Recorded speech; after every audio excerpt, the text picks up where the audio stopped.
story reported by Reason Magazine in 1996, Arizona resident Brett Utley was stopped Arizona resident Brett Utley's vehicle was stopped and searched at the California border. What officers found led to his arrest. He was then fined $500 and given 3 years probation. What was it that Utley was trying to smuggle across the California border? Contraband of the cutest kind. Ferrets. Okay.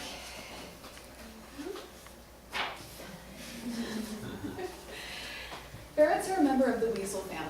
According to the Hutchinson Encyclopedia of Science, ferrets have been domesticated for hunting purposes since ancient times. Ferrets make great companion pets for apartment dwellers, as they can't be let outside to roam freely. They eat cat food and can be trained to use a litter box.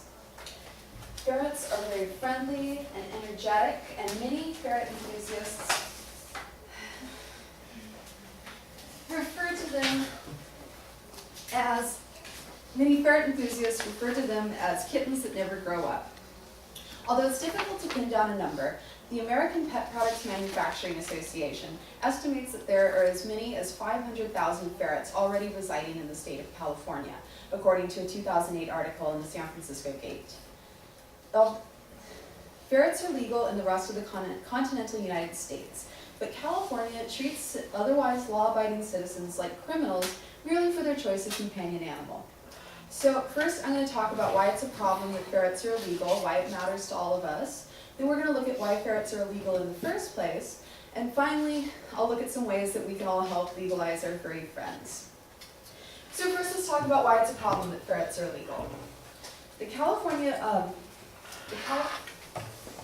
Department of Fish and Game Code, Section 2118, bans possession and transfer of ferrets in the state of California. Currently, the penalty is 6 months in jail or $1,000 fine. Thousands of ferret owners in California live in constant fear that their pets could be seized and destroyed by the Department of Fish and Game at any time. The United States Fish and Wildlife Service, the federal agency that enforces the Endangered Species Act, among other duties, explicitly classifies ferrets as domestic pets and not wildlife on their website, fws.gov. The California Department of Fish and Game's mission statement, available on its website, dfg.ca.gov, is to manage California's diverse fish, wildlife, and plant resources. Therefore, domestic pets, including ferrets, are not under the Fish and Game Department's jurisdiction. Now, the ferret issue may seem a little bit silly, but this is a case of state bureaucrats assuming authority where they have none, and meddling in the private lives of citizens, which is nothing that any freedom-loving Californian should tolerate. To really reiterate this point, I'd like to quote Jean Carley, the founder of Ferrets Anonymous, the largest ferret legalization group in the state. She says, "To those of you who would say, this is not my issue, think again. To allow unelected bureaucrats, hungry for power and not answerable to the public, to set policy in an arena not their own is very dangerous, because that appetite is insatiable. If it is not your issue today, it will be tomorrow." So why are the Department of Fish and Game people being such haters when it comes to ferrets? Nobody really knows. But let's look at the history of the ferret ban and some of the flawed reasoning that supports it. In Ferret Focus magazine, in the issue in 1994, Jean Carley talks about how ferrets were initially banned in the Importation and Transportation of Live Wild Animals statute in 1933. This statute was a good thing because it banned a whole host of non-native animals from coming into California and threatening native wildlife. The problem is the European domestic ferret was included in this list, an understandable oversight given that ferrets were not popular pets in the 1930s. According to Domestic Ferret Issues in California, the main issue that prohibits legal ferret ownership is concern that escaped ferrets would threaten wildlife and agriculture, which is an understandable concern. But according to the 1997 nationwide ferret survey of state wildlife agencies conducted by the Department of Fish and Game itself, not one single state reported any instance, past or present, of escaped ferrets creating a wild breeding population. Hildy Langeweiss's 1995 article in Ferret Focus magazine shows that there is no documented case of ferrets forming a feral colony anywhere in the world. They just don't survive in the wild. Langevise also points out that wild black-footed ferrets have been, a cousin of the domestic ferret, have been on the endangered species list since the list was created in 1973.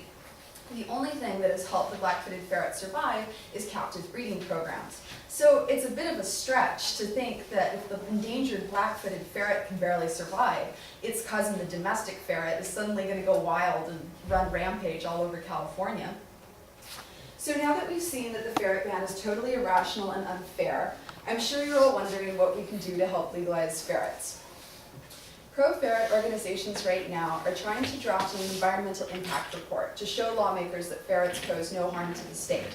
But this is something that's really expensive to produce. So legalizeferrets.org accepts donations and sells lots of fun ferret merchandise to help support the project. Raising awareness is also crucial, as unfortunately ferret legalization does not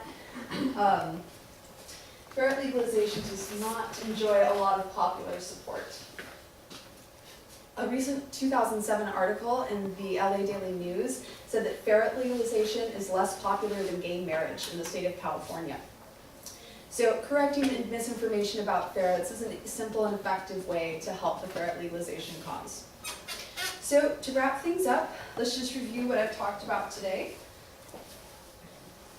First, we went over why it's a problem that ferrets are legal and why it should matter to us. Then we talked about the reasons that ferrets are illegal in the first place and what we can do to help legalize ferrets. So hopefully I've convinced all of you that ferrets are harmless household pets that pose no threat to California wildlife. All ferret owners want is the chance to enjoy their pets openly and without fear. Ferrets are legal in 48 other states, and hopefully they'll be legal here as well. Because let's face it, do you really want to tell this little guy that he's not welcome here? I didn't think so.